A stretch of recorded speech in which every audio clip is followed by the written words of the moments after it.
मेरे साथ भी एक ऐसा ही हादसा हुआ था। दरअसल मैं रात को 9 बजे अपने एक दोस्त के घर जा रहा था किताब लेने के लिए। मैं जब उसके दरवाजे पर पहुंचा तब मैं वहां पर अकेला था। मेरे आसपास कोई भी नज़र नहीं आ रहा था। दूर दूर तक सन्नाटा था। मैंने अपने दोस्त के घर का दरवाज़ा खटखटाया और मैं अंदर गया। लेकिन अंदर जाने के बाद मैंने जब उससे कहा कि मुझे वो किताब चाहिए तो उसने मुझे मना कर दिया, बोला अभी नहीं है। फिर मैं वापस आने लगा और जब मैं वापस आ रहा था तो मेरे पीछे से बड़ी अजीब सी आवाज़ आ रही थी। मैंने पीछे देखा पर पहली बार में मुझे कोई नहीं दिखा। फिर से मैं चलने लगा था, लेकिन बस कुछ दूर ही आगे पहुंचने के बाद मुझे पीछे से किसी ने एक थप्पड़ मारा। फिर जैसे ही मैंने पीछे मुड़कर देखा तो मेरे पीछे कोई काले कपड़ों में खड़ा हुआ था, लेकिन उसका सर गायब था।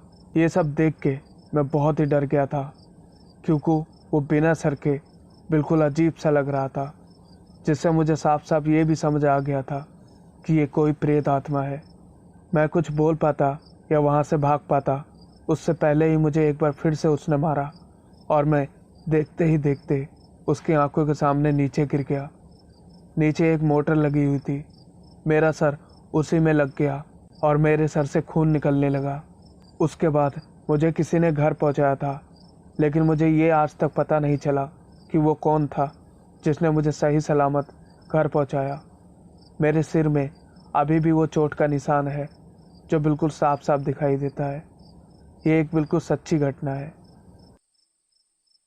ये बात आज से काफ़ी साल पहले की है, जब मैं अपनी नानी के घर गया था। उस समय मेरी उम्र 12 साल की रही होगी।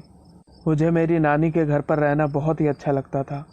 मेरी नानी का जो घर था वो बहुत ही बड़ा था। वो पूरा घर चारों तरफ से पेड़ पौधों और गमलों से भरा हुआ था।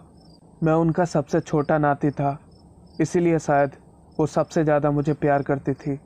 मुझे एक बात जो कि अच्छे से पता थी, जो मेरी मम्मी ने मुझे बताई थी। उन्होंने मुझसे बताया था कि तुम्हारी नानी के घर पे एक डेथ हुई थी, जिसके बाद से उसकी आत्मा उसी घर में भटकती है। लेकिन मुझे ये साफ साफ पता नहीं है। लेकिन इस बारे में मैंने अपनी मम्मी से कुछ ज़्यादा पूछा नहीं, क्योंकि मैं इन सब बातों पर बिल्कुल भी ध्यान नहीं देता था। दरअसल ये एक रात की बात है, जब मेरी मम्मी और नानी एक पास सो रही थी और मैं घर की खाट पे अलग सो रहा था। आधी रात के आसपास मुझे बहुत तेज प्यास लगी और मैं अपनी खाट से उठकर पानी पीने के लिए गया।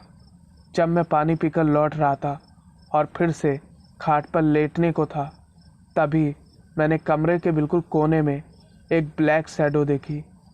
वो देखकर मैं बहुत डर गया था, लेकिन मैं किसी को बता भी नहीं सकता था और ना ही मेरे मुंह से आवाज़ निकल रही थी। मैं उस शैडो की तरफ ही देखे जा रहा था और वो मेरी तरफ देखे जा रही थी। मैं जैसे ही थोड़ा बहुत भी अगर इधर उधर हिलता तो मुझे ऐसा लग रहा था कि मानो वो मुझे ही घूर रही है। मैं उसके पास जाने की हिम्मत नहीं जुटा पा रहा था, इसीलिए किसी तरह मैं उसे इग्नोर करके सीधा अपनी खाट पर सो गया। सोने के बाद भी मुझे डर लग रहा था, लेकिन फिर भी मैं उसे इग्नोर करते जा रहा था। आखिरकार मैं पूरी तरह सो चुका था और जब मैं सुबह उठा तो मुझे थोड़ी राहत मिली, लेकिन ये बात मैं किसी को बता नहीं पाया।